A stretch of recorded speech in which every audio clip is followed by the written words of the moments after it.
The breakdown Olivia Warner gripped her steering wheel as the check engine light flickered on her dashboard. Rain pounded against the windshield, making the winding coastal road nearly impossible to navigate. At 33, she had become accustomed to solving problems. It was what made her one of San Francisco's most sought-after event planners. But here, with no cell service and the sun setting behind angry storm clouds, she was completely helpless. "No, no, no," she muttered as the car sputtered, coughed, and finally died, forcing her to coast onto a narrow shoulder overlooking the churning Pacific Ocean. She was still 20 miles from Sandpoint, the small artist community where she had rented a cottage for the week. This getaway was supposed to be her reset button. After losing the biggest client of her career due to her business partner's embezzlement scandal, Olivia needed space to figure out what came next. The irony wasn't lost on her. She had organized flawless events for thousands, but couldn't manage to get herself to a simple beach cottage without disaster. After 40 minutes of failed attempts to restart her car and flag down passing vehicles, headlights finally slowed. A faded blue truck pulled up behind her, and a tall figure emerged with a flashlight in hand. "Need some help?" The man's voice was deep and calm, a contrast to the chaotic weather. Olivia nodded, rain soaking her blouse as she stepped out to meet him. "Car just died.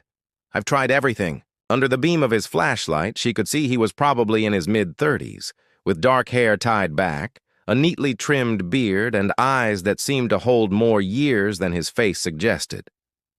"I'm Marcus," he said simply, extending a hand. "Weathered by work. Olivia. I was heading to Sandpoint." He nodded as if this explained everything. "Pop the hood. Let me take a look." There was something reassuring about the methodical way he examined her engine. No wasted movements, no unnecessary words. Just careful, knowing hands that seemed to speak their own language to the machine. "Alternators gone," he finally said, closing the hood. "Can't fix it here." Olivia's shoulders slumped. "Perfect. I've got a garage in Sandpoint," Marcus continued, seemingly unbothered by the rain that had plastered his shirt to his shoulders. "I can tow you there. Get you fixed up by tomorrow afternoon." "You're a mechanic?" Relief washed over her. A small smile crossed his face. "Among other things." The drive to Sandpoint in Marcus's truck was mostly silent, but not uncomfortably so. The radio played something classical. Bach, Olivia thought, though she couldn't be certain. The town emerged from the misty coastline, quaint storefronts with painted signs, a lighthouse on the distant point, and streets nearly empty in the evening downpour. "Your cottage rental is probably with Josephine at the Blue Houses on Harbor Street," Marcus said as they pulled up to a modest garage attached to a small house. "She's the only one who rents to tourists this time of year." "How did you know I was renting? No one drives a car like yours to Sandpoint unless they're visiting," he observed, glancing at her luxury sedan as it was unloaded from the tow. Marcus made a phone call, and within minutes, a cheerful woman in her 60s arrived in a station wagon. "Josephine will take you to your cottage," he explained. "I'll call when your car is ready." As Olivia climbed into Josephine's car, the older woman chuckled. "You got lucky, dear. Marcus doesn't usually do roadside rescues. Must have seen something special."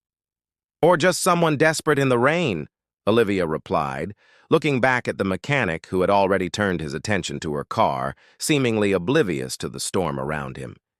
She couldn't know then how this breakdown would change everything, or that the quiet mechanic with the knowing hands had once been someone else entirely, someone whose name had made headlines for reasons both brilliant and tragic. Hidden pasts. 3 days into her stay in Sandpoint, Olivia's car remained at Marcus's garage. "Parts delay," he had explained with an apologetic shrug when she stopped by to check on the progress. Strangely, she found herself not minding the extended stay. There was something soothing about this town where time seemed to move differently. Sandpoint had quickly revealed itself as more than just a quaint coastal village.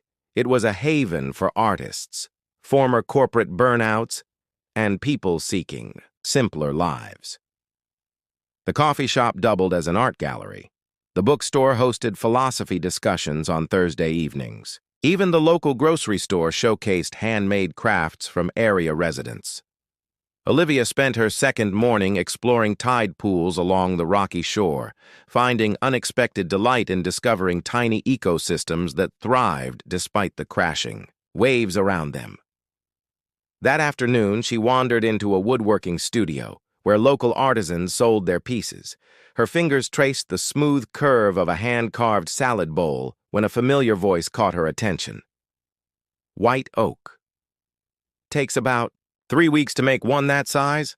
She turned to find Marcus standing beside a display of intricately designed furniture. He looked different outside his garage, less guarded somehow, in faded jeans and a gray Henley pushed up at the sleeves. "You made these?" Olivia asked, genuinely impressed as she examined a coffee table with an inlaid driftwood design that mimicked ocean waves when I'm not fixing alternators, he replied with the hint of a smile. Though I'm afraid yours is taking longer than expected. It's fine, really, she assured him. I'm actually enjoying the unexpected vacation. They fell into an easy conversation about the town, and Marcus offered to show her a hidden beach, accessible only by a trail locals kept secret from tourist maps. The afternoon stretched into evening as they collected sea glass and watched seals sun themselves on distant rocks. For the first time since her company's implosion, Olivia felt her shoulders relax and her mind quiet. "You didn't mention you were from Wilton Partners when you arrived," Marcus said casually, as they walked back toward town, the setting sun painting the sky in dramatic oranges and pinks. Olivia stopped mid-step. "How did you know that?" "Small. Town. Josephine mentioned you had a work call.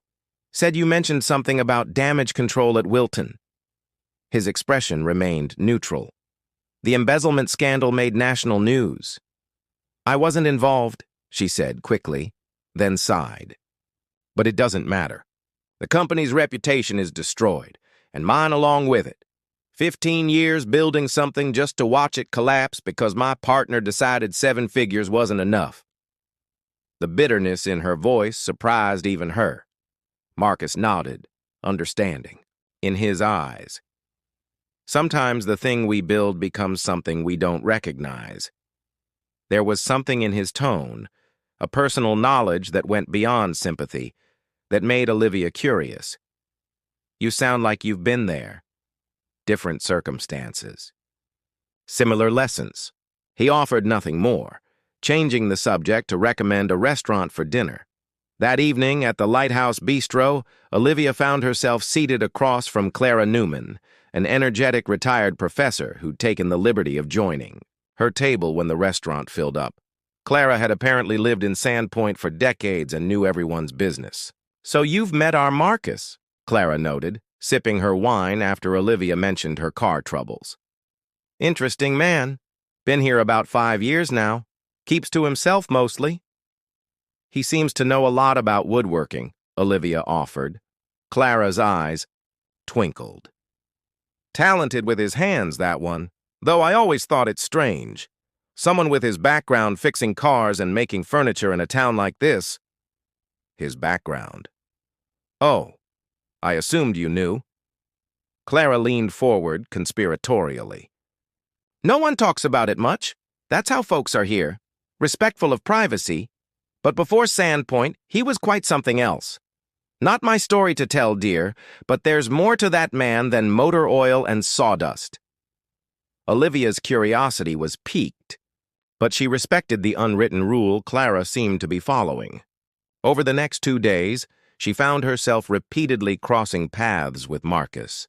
At the farmer's market, where he helped an elderly vendor set up her stall, in the local library, where he appeared to be researching historical woodworking techniques, and during a community beach cleanup, where he quietly collected twice as much debris as anyone else. Each encounter revealed another layer, His dry sense of humor, his generous nature with the town's residents, his profound knowledge of subjects, ranging from marine biology to classical literature. Yet whenever the conversation veered toward his past, he deftly redirected it. Olivia recognized the tactic well.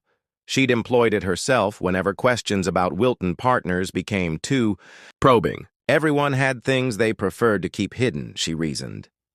But as she watched Marcus help a young boy fix his bicycle outside the hardware store, demonstrating infinite patience as tiny hands tried to follow his instructions, she couldn't help wondering what someone like him could be running from.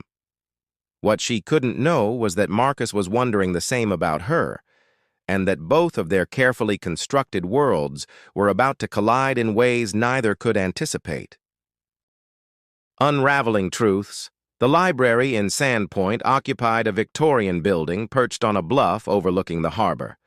Its reading room featured tall windows where one could watch fishing boats and occasional whale spouts while surrounded by the comforting scent of old books. Olivia had claimed a window seat for the morning, using the library's Wi-Fi to review job offers that had trickled in since Wilton's collapse. None excited her. "Ms. Warner?" A librarian with silver-streaked hair approached her table. "I found that book on event planning you asked about.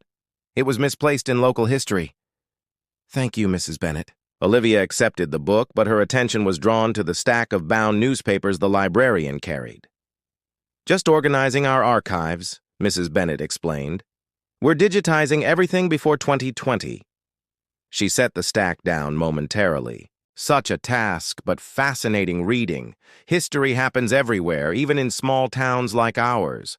After the librarian moved on, Olivia found herself distracted by the newspaper on top of the stack.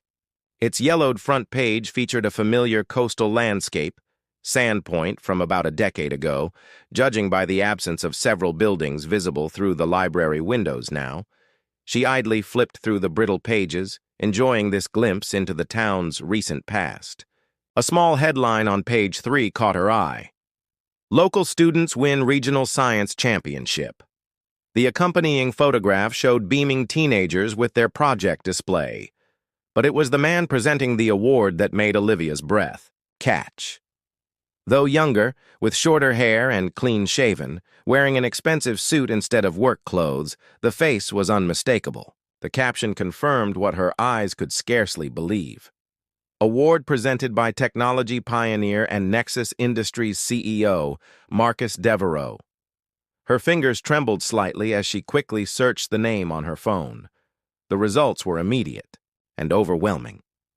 Marcus Devereaux, innovator, tech genius, philanthropist who had revolutionized renewable energy storage before abruptly disappearing from public life 6 years ago amid rumors of corporate espionage and a mysterious laboratory explosion that had claimed 2 lives. Olivia stared out the window, mind reeling. The Marcus Devereaux of Nexus Industries had been worth billions. His technology had been poised to transform global energy infrastructure. And then, nothing.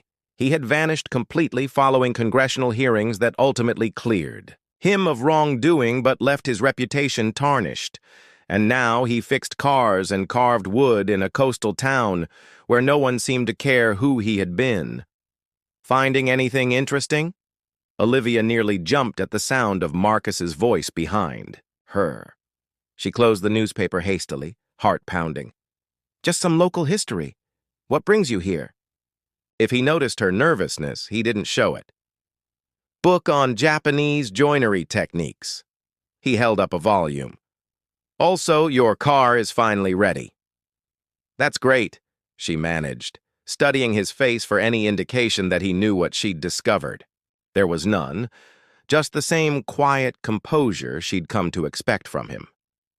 They walked to his garage together, the weight of her discovery making their usual comfortable silence feel charged with unspoken questions. At the garage, as he handed her the keys and explained the repairs, Olivia found herself searching for traces of the tech mogul and the mechanic, the way he articulated technical details, perhaps, or the precision of his movements. "Something on your mind?" he asked finally, wiping his hands on a shop rag. She almost told him then, almost asked the questions burning in her mind. Instead, she said, "I've decided to stay a few more days, if that's all right." Something flickered in his eyes. Surprise, certainly, but perhaps something else. "Sandpoint has a way of keeping people longer than they plan," he said carefully. That evening, Olivia sat on her cottage porch, watching waves crash against the shore as she delved deeper into Marcus Devereaux's story. The brilliant MIT graduate who built Nexus from nothing. The innovative battery technology that promised clean energy storage at unprecedented capacity. The mysterious explosion in his research facility that killed 2 scientists, including his younger sister, Dr. Nora Devereaux, a brilliant chemist. In her own right. The pieces began falling into place. His retreat from the world, his selection of Sandpoint, where his family had apparently vacationed when he was young, his new life built around working with his hands rather than his mind. He had walked away from everything, fortune, legacy, power, after the tragedy. What the articles couldn't tell her was why. The official investigation had cleared him of negligence. His technology had eventually been implemented by others, transforming energy markets as predicted. He could have rebuilt, continued his work, used his considerable resources to do more good. Instead, he had chosen to disappear. As darkness fell over the ocean, Olivia realized with unsettling clarity that she understood his choice better than most might. After all, wasn't she here in Sandpoint asking herself if she really wanted to rebuild her own career? Wasn't she, too, questioning whether success by conventional measures was worth the cost? Her phone buzzed with a text that abruptly pulled her from these reflections. The message preview showed her ex-boyfriend Harrison's name. "Great news. Got you an interview with Platinum Events. Flying in tomorrow to surprise you. This is your—" "Come back." Olivia stared at the screen, a complicated dread settling in her stomach. Harrison represented everything she had been before. Ambition, prestige, uncompromising success. He had connections throughout the industry that could indeed resurrect her career. Yet as she looked out at the darkened ocean and thought of Marcus, a man who had possessed everything and chosen to walk away, she wondered if resurrection was really what she wanted after all. Crossroads. The Sandpoint Wharf Market bustled with weekend activity. Local fishermen selling the morning catch, artisans displaying handcrafted jewelry, and food vendors creating a symphony of enticing aromas. Olivia wandered through the crowd, sampling sourdough bread and watching a glassblower create delicate ornaments, all while anxiously checking her watch. Harrison's text had said he would meet her here at noon. She spotted Marcus at a booth selling honey, deep in conversation with the elderly beekeeper. He caught her eye and nodded a greeting, then noticed her nervous demeanor and frowned slightly. Before he could approach, a familiar voice called her name. "Liv!" "There you are!" Harrison Beck strode through the market in designer sunglasses and a tailored blazer that looked absurdly out of place among the casual coastal attire. Tall, conventionally handsome, and perpetually confident, he moved with the assurance of someone who had never questioned his place in the world. He swept Olivia into a tight hug before she could react. "You would not believe what I had to do to find this place," he laughed, holding her at arm's length to examine her. "You look relaxed, very beach chic." Olivia forced a smile, suddenly conscious of her simple sundress and sandals, her hair windblown from her morning walk. "Harrison, I wasn't expecting you until later." "Caught an earlier flight. Couldn't wait to tell you everything in person."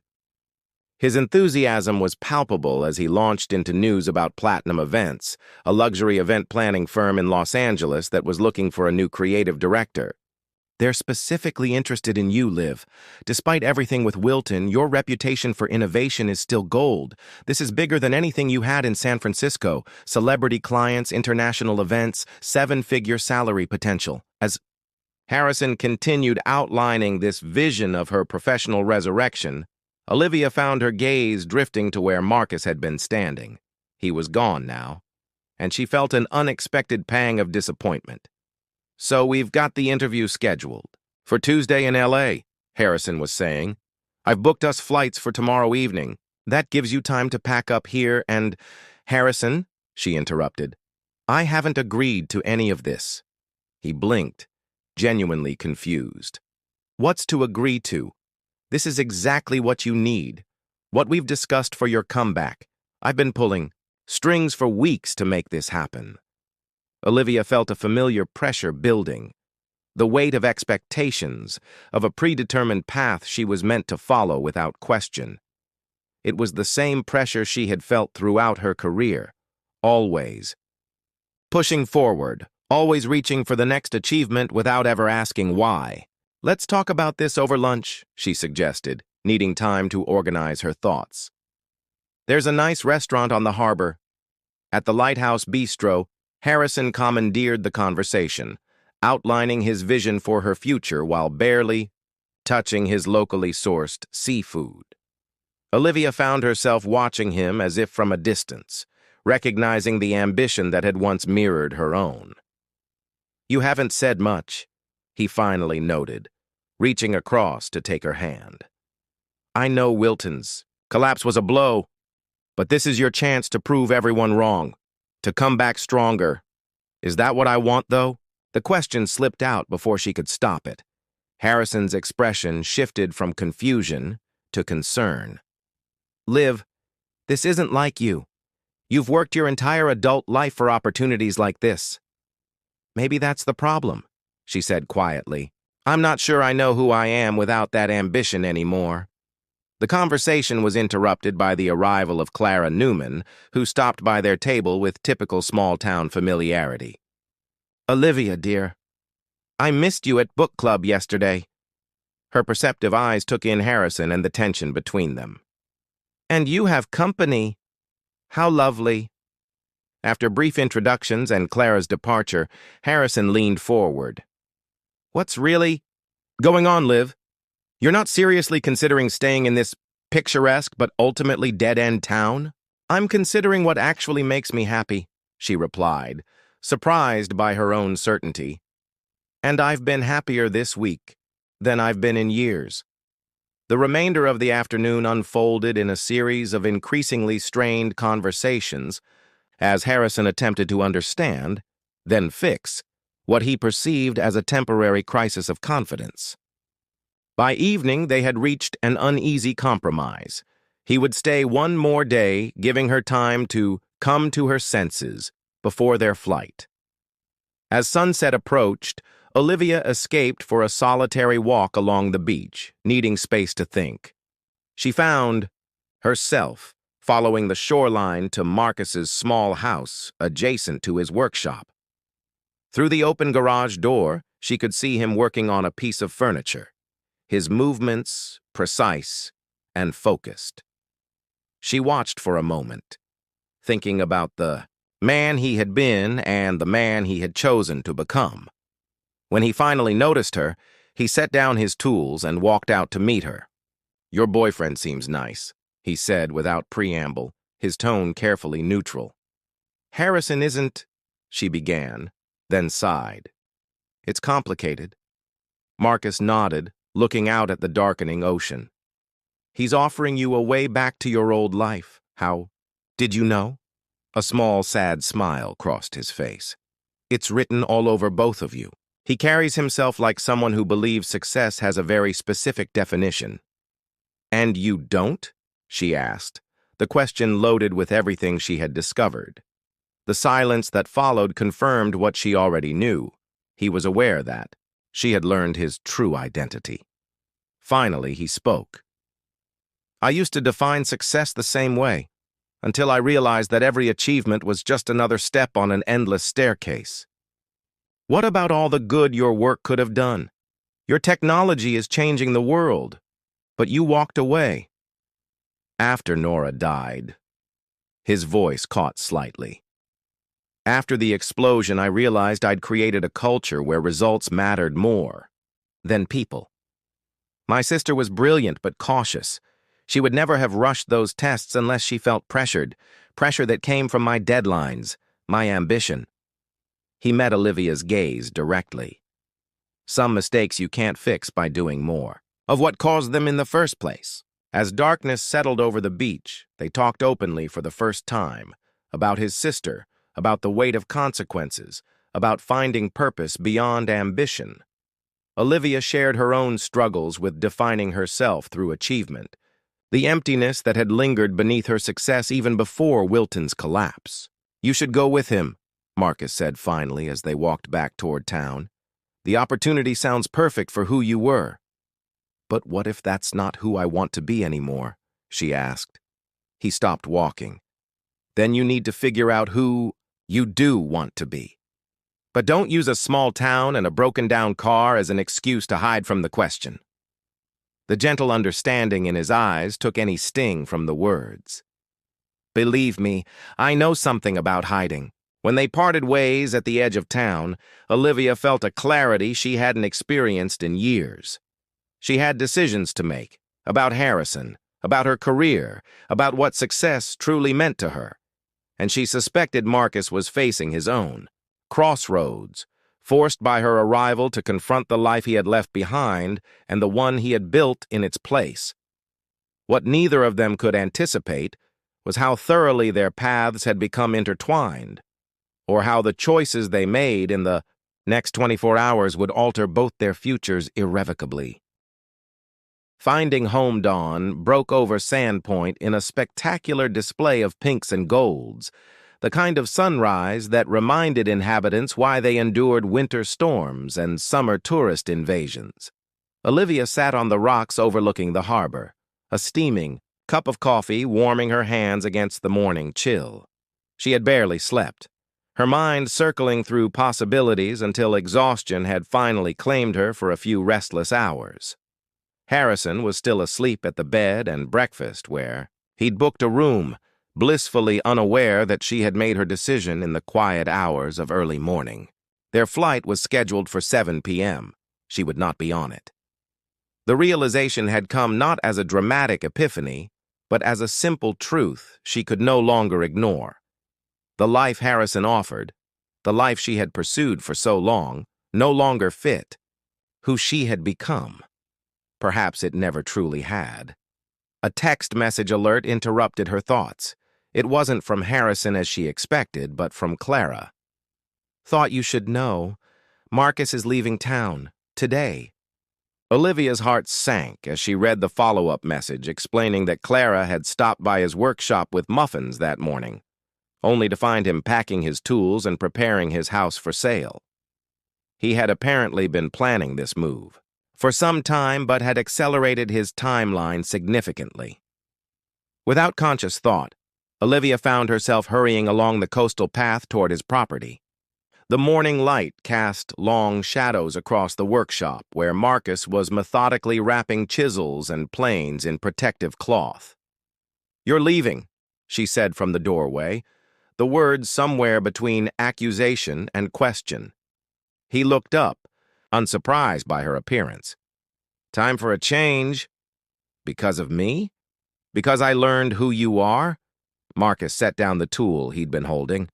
"No, because you reminded me of who I am." He gestured around the workshop. "This wasn't supposed to be permanent. It was a retreat, a place to heal. I told myself I was finding purpose in simplicity, but eventually, simplicity became another way of hiding. I don't understand. My sister's research, our research, it mattered. The technology we developed has helped transform energy infrastructure, but it's being implemented inefficiently by people who care more about profit margins than impact." He ran a hand through his hair, a gesture that suddenly seemed more like the tech CEO he had been than the mechanic she had met. "I've spent 6 years running from my responsibility instead of using what I know to make it right." Olivia stepped fully into the workshop, heart pounding. "So you're going back to all of it? The corporate world, the public scrutiny?" Not exactly. A small smile touched his lips. I'm starting something new. Smaller, more intentional. A research collective focused on perfecting the technology, making it accessible to communities that need it most, beginning with places like Sandpoint. Hope fluttered in Olivia's chest. You're not leaving Sandpoint? No, I'm transforming it, if the town will have me. I've already spoken with the mayor about converting the abandoned cannery into a research facility. It would create jobs, educational opportunities. His eyes held a spark she hadn't seen before. I can't bring Nora back, but I can honor her work by doing it right this time. Olivia felt a smile spreading across her face. You're not running anymore. Neither are you, it seems. She nodded, the certainty of her decision solidifying. I called Platinum Events this morning, thanked them for their interest, but declined the interview. Marcus raised an eyebrow. Harrison won't be pleased. Harrison will be fine, she said with more confidence than she felt. He never really saw me, just what I could accomplish, how I fit into his vision of success. As if summoned by their conversation, Harrison's voice called from outside. He appeared in the doorway moments later, his expression shifting from confusion to understanding as he took in the scene before him. So this is why you've been acting so strange, he said quietly. Small-town romance, very Nicholas Sparks. It's not like that, Olivia began, though she found herself wondering if perhaps it could be, given time. It doesn't matter what it's like, Harrison cut in. I know you live. This rustic fantasy might feel refreshing now, but you'll suffocate here within months. You're meant for bigger things. Maybe I want different things now, she countered. Maybe success doesn't have to look the way we thought it did. Harrison's laugh held no humor. Says every burnout taking a sabbatical. You'll change your mind when reality sets in. He turned to leave, then paused. Flight's at 7 if you come to your senses. I won't wait after that. The silence following his departure hung heavily between them until Marcus spoke. He might be right. This town isn't for everyone. I know, Olivia admitted, but I'm not staying for the town. I'm staying for the possibility of finding out who I really am when I'm not chasing someone else's definition of success. She met his gaze steadily. And maybe to see what you build next. Later that afternoon, Olivia stood at the harbor watching Harrison's rental car disappear toward the highway. The weight she had expected to feel at this final severing of her old life never materialized. Instead, a sense of lightness filled her chest, the unburdening that comes with choices made in alignment with one's truest self. As sunset approached, she made her way to the community center where an emergency town hall meeting had been called. The room buzzed with excitement and apprehension as Marcus stood before his neighbors, not as the reclusive mechanic they had known, but as the man he truly was, outlining his vision for a research facility that could transform their struggling economy while advancing clean energy technology. Some voiced concerns about change, about outsiders, about risking the town's character. Others saw opportunity, renewal, purpose. Through it all, Marcus listened with genuine respect, addressing fears without dismissing them, passionate about possibilities without promising miracles. Watching him, Olivia recognized that he had found a middle path between the tech titan he had been and the craftsman he had become, integrating the best of both into something authentic and purposeful. When the meeting concluded, they walked together along the moonlit beach, their conversation flowing easily between plans for his project and her nascent ideas for an event planning business that would showcase small coastal communities like Sandpoint to companies seeking meaningful retreats and authentic experiences. It won't be easy, she acknowledged. Building something new never is. No, he agreed, his hand finding hers in the darkness. But some things are worth the effort. 6 months later, the old cannery hummed with new life, part research facility, part community education center. Local fishermen worked alongside engineers testing water quality monitoring systems. High school students interned in labs developing the next generation of energy storage. And in a small office overlooking the harbor, Olivia finalized details for a conference that would bring sustainable business leaders to Sandpoint, putting the town on the map for something beyond tourism. The path she and Marcus were forging, together and individually, wasn't perfect. Some days brought doubts, challenges, reminders of the comfortable certainties they had left behind. But as they stood on the bluff watching another spectacular sunset, fingers intertwined, Olivia knew with bone-deep certainty that they had found something most people search for all their lives without naming. Not just love or purpose or belonging, but the courage to become fully themselves. In the breakdown of a car on a stormy evening, she had found the beginning of her road home. Not to a place, but to the person she was meant to be.